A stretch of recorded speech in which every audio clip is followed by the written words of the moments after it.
Imagine that all over your body you have blisters. And then bam! As you watch, they disappear. How would you describe that? Would you think of it as some kind of a miracle? Dr. Bennett Braun, a psychiatrist in Chicago who specializes in multiple personality disorder, has one patient who has 15 different personalities. Now, in all of these personalities, except one, he's deathly allergic to orange juice. But the moment that he steps into the consciousness that is Timmy, Dr. Braun records that they can watch as his blisters completely disappear. Doesn't that make you curious? And it's not just Timmy. There's another multiple personality disorder who sustained an injury in his left eye.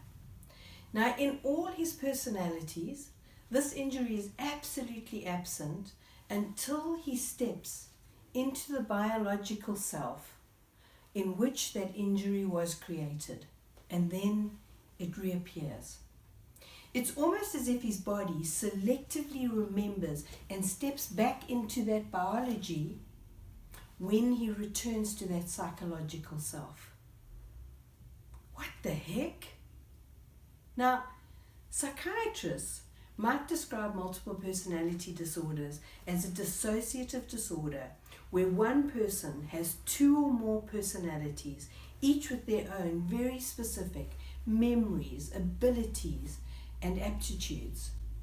But the clinical psychologist in me, who has studied cell signaling, epigenetics, neuroplasticity, quantum mechanics, and so much more, is totally excited by what might be hidden behind the word disorder. Because I've come to believe that what multiple personalities are showing us is a way to unlock a biological secret that is of tremendous importance to us.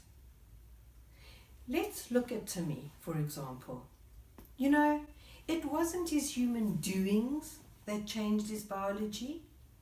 He didn't do the list of health checks. He hadn't changed his diet. Check. He hadn't stopped drinking orange juice. Check. He hadn't taken allergy medication. Check. Nor had he even lowered his blood sugar.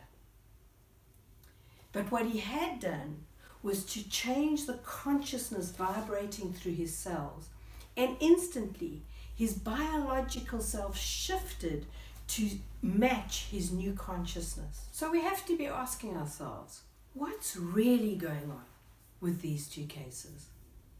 And you see, this is the same question that I've been asking myself when I've been studying the lives of firewalkers, people who can walk for half a football field on coals burning at 1800 degrees Fahrenheit without burning their feet.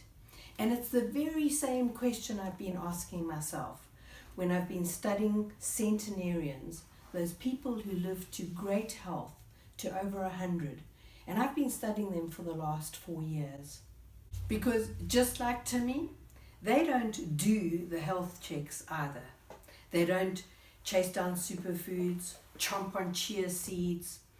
They don't wear Fitbits. Most of them don't go for 101 health screenings.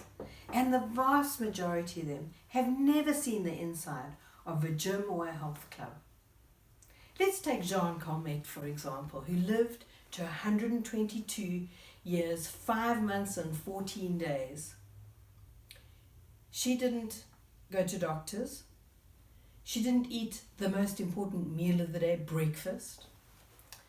But she did smoke until she was 117. She did drink cheap red wine.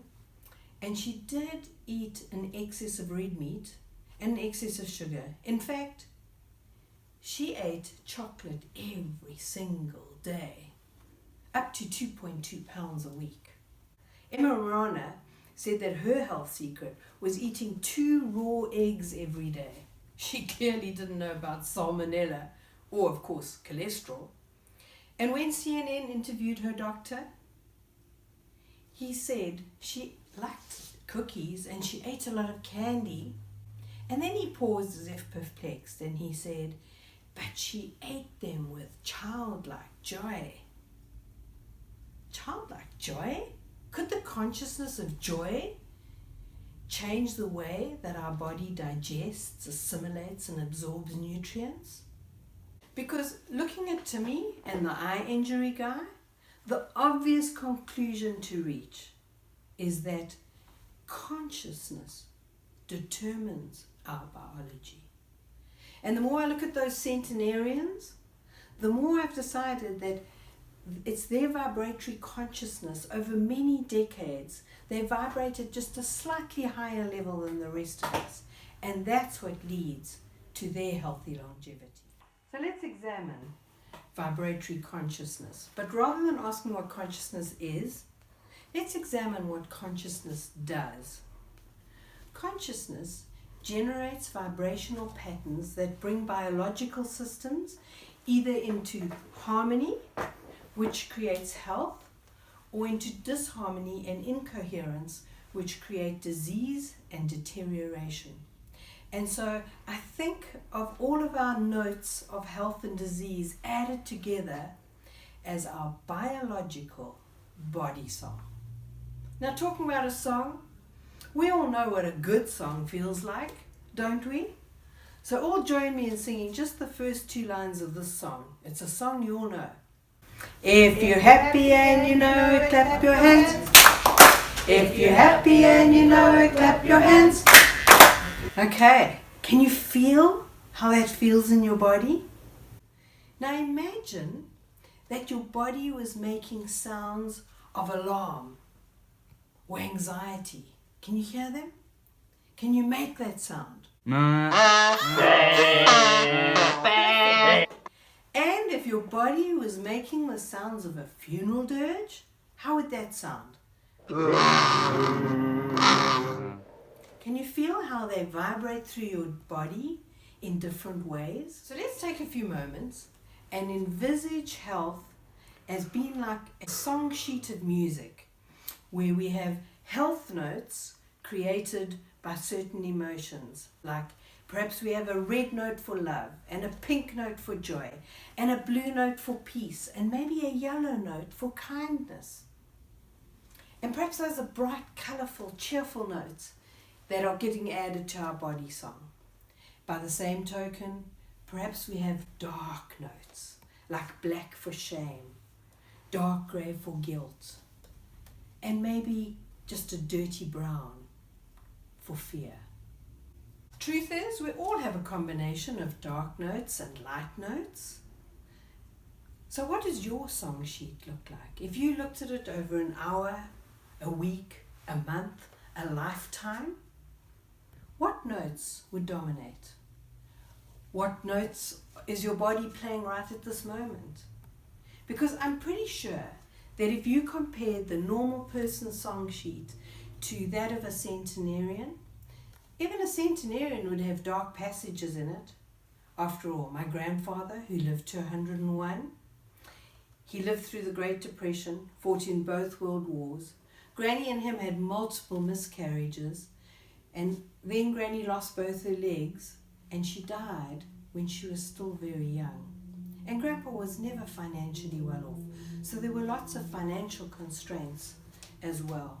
With centenarians, it's less about what happens to them than their attitude towards what happens to them, their consciousness as they negotiate their way through life. Because let's revisit those 2 multiple personality patients, Timmy and the eye guy. It seems to me that the secret revealed to us by them is that even if there is a physical condition that exists in your body, there's another consciousness in your same physical body in which that condition cannot exist. It's almost as if the conductor of Timmy's biology has just flipped a song sheet and is playing a completely different tune.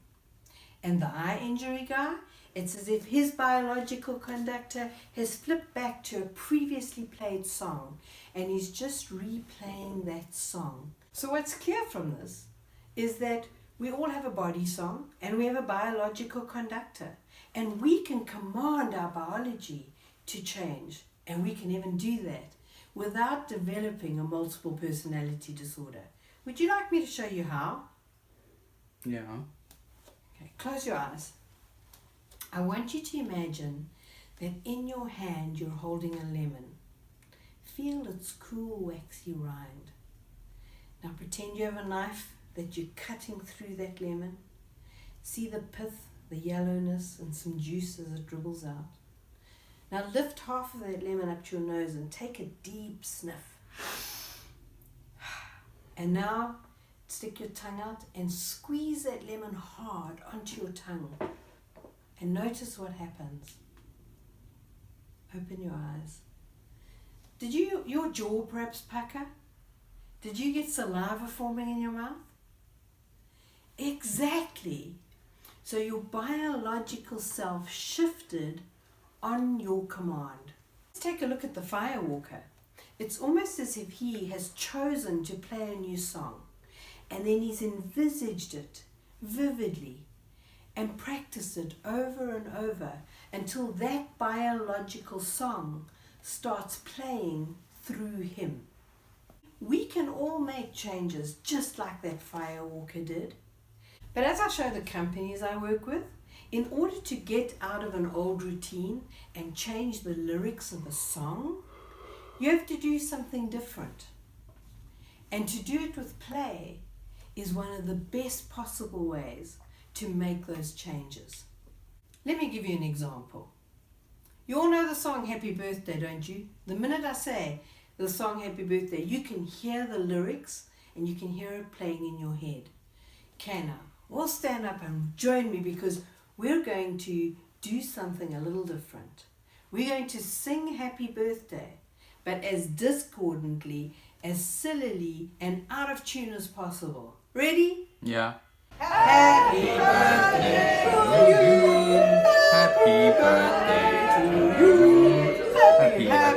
Happy birthday to you. How did that feel? I know it may have felt a little uncomfortable singing it differently, but did you feel how the energy in the room shifted as we did that?